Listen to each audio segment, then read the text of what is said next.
Imagine having $10 billion and still asking a bank for another $50 million.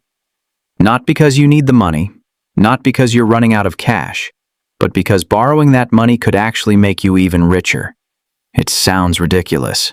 After all, if you had billions sitting in your bank account, why wouldn't you just pay cash? Yet that's exactly what some of the richest people in the world have done. Elon Musk, Mark Zuckerberg, even billionaires who could buy entire neighborhoods outright have chosen to borrow instead. Not because they couldn't pay, because they didn't want to. Which raises a fascinating question.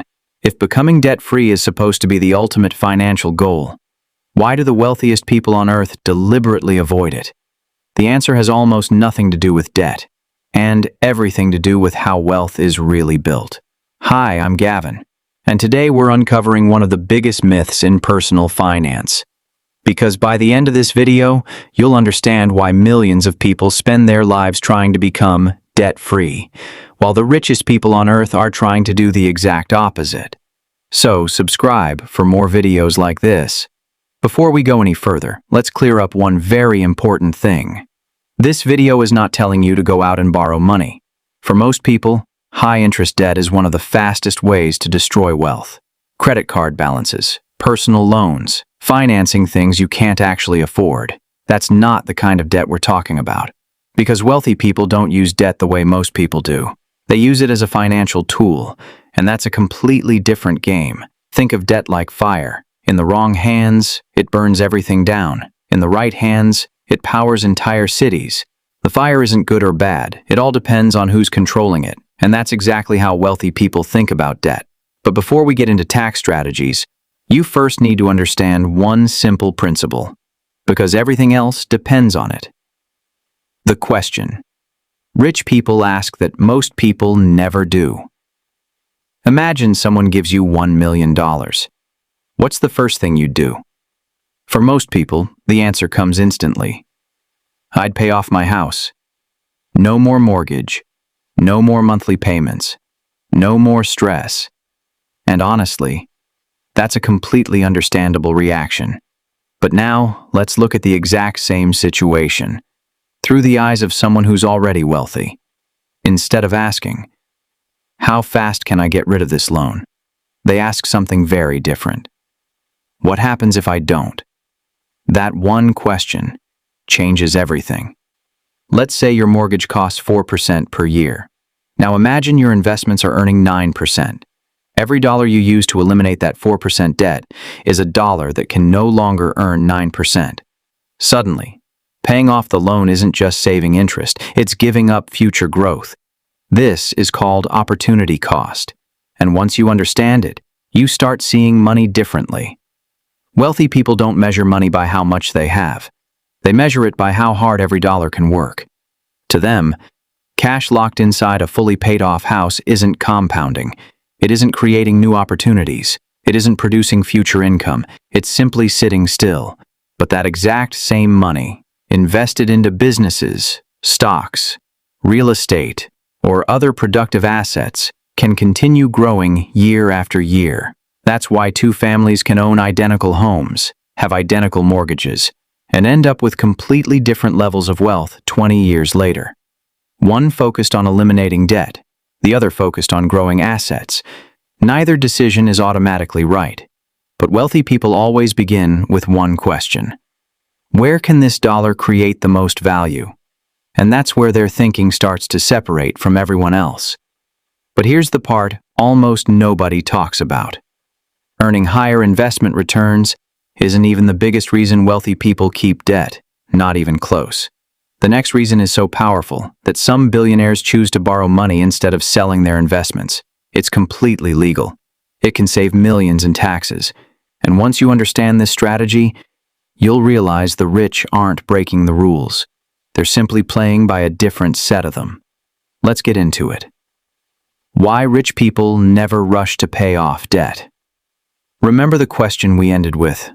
Why would a billionaire borrow money instead of simply selling their investments? Because selling can be far more expensive than borrowing. Not because of the price, because of taxes. Let's imagine you've spent the last 20 years building wealth. You invested early, bought great companies, held on to them. Today, your portfolio is worth $100 million. On paper, you're incredibly wealthy. But here's what most people don't realize. That money isn't sitting in a bank account, it's sitting in the stock market. And the stock market is a game of chance to realize. That money isn't sitting in a checking account, it's locked inside assets, stocks, businesses, real estate. And as long as you don't sell those assets, in many cases you don't owe capital gains taxes on the unrealized gains. Now imagine you suddenly need $10 million. Most people think the solution is obvious. Sell part of the portfolio, take the cash, move on. But the moment you sell, you may trigger a tax bill worth millions. So wealthy investors ask a completely different question. What if I never sell? Instead, they walk into a bank, use their investments as collateral, borrow the money they need, and because it's a loan, it's generally not treated as taxable income. They receive the cash, their investments stay exactly where they are, and if those investments continue growing, their wealth may continue increasing while taxes on unrealized gains remain deferred. Suddenly, borrowing doesn't look so irrational anymore. It starts looking strategic. This isn't just an idea. Some of the world's wealthiest people have used borrowing as part of their financial strategy. Elon Musk has taken out large loans secured by his assets despite being one of the richest people on Earth. Mark Zuckerberg has refinanced property while holding enormous amounts of company stock. At first glance, that seems crazy. Why would someone worth billions ever need a loan? The answer is, they often don't need one. They prefer one. Because selling valuable assets can interrupt years, even decades of compounding. And compounding is where extraordinary wealth is created. That's why Wall Street REIT has a nickname for this approach. 3 simple words. Buy, borrow, die. It sounds like the title of a Hollywood movie, but it's actually one of the most talked about wealth strategies in modern finance. Here's how it works. First, you buy assets that have the potential to grow. Then, instead of selling those assets whenever you need cash, you borrow against them. Your investments remain invested. Your money keeps compounding, and because you haven't sold the asset, you may defer capital gains taxes that would otherwise become due after a sale. Then comes the final step. Diet sounds harsh, but it's simply describing what can happen under certain tax rules. In some countries, including the United States, inherited assets may receive a step-up in basis, meaning heirs may owe little or no capital gains tax on appreciation that occurred during the original owner's lifetime. That's why this strategy gets so much attention, not because it's magic, not because it's illegal, but because the rules treat borrowing and selling very differently. Now, before you think, so all I need to do is borrow money? Not quite. And this is where many people completely misunderstand the strategy. The wealthy aren't becoming rich because they borrowed. They're borrowing because they're already rich. That's a huge difference. Banks aren't handing out multi-million-dollar loans based on confidence. They're lending against valuable assets. Without those assets, this strategy falls apart. Debt isn't creating the wealth. The wealth makes the debt useful. And that's a distinction most people never hear. Let's make this simple. Imagine 2 investors. Both own stock worth $10 million. Investor A needs $1 million. So he sells part of his portfolio. He gets the cash. But he may also owe a significant tax bill. Investor B borrows $1 million using the portfolio as collateral. He gets the same cash. His investments stay invested. If those investments continue growing faster than the cost of the loan, he may come out far ahead over time. That's why wealthy people don't ask only one question. How much does this loan cost? They ask another question that's often far more important. What would selling this asset cost me? Sometimes, the answer is much higher than the interest on the loan. And that's why their financial decisions often look completely irrational from the outside. But here's the twist. Taxes aren't even the biggest advantage of keeping debt. The real advantage is something even more valuable. To the wealthy, cash isn't king. Liquidity is. Because the person with the most options usually wins. And once you understand why liquidity matters so much, you'll understand the final piece of this puzzle. To the average person, cash is money. To the wealthy, cash is something much more valuable. Freedom. Freedom to invest. freedom to negotiate, freedom to survive a recession, freedom to buy when everyone else is forced to sell. And that's why liquidity matters so much. Imagine two investors. Both are worth $10 million. The first one proudly owns everything outright. No loans, no mortgage, no debt. Every extra dollar he ever earned went toward paying everything off. On paper, he looks financially perfect. Now imagine the economy suddenly crashes. Businesses begin failing. Property prices collapse. Stocks are selling at prices nobody thought possible. For investors, it's the opportunity of a lifetime. But there's one problem. Almost all of his wealth is trapped inside assets. He has very little cash available. He watches opportunity pass by because he has nothing left to deploy. Now look at the second investor. He's worth exactly the same amount. But instead of putting every available dollar toward eliminating low-interest debt, he kept liquidity. He maintained access to cash. He protected his credit.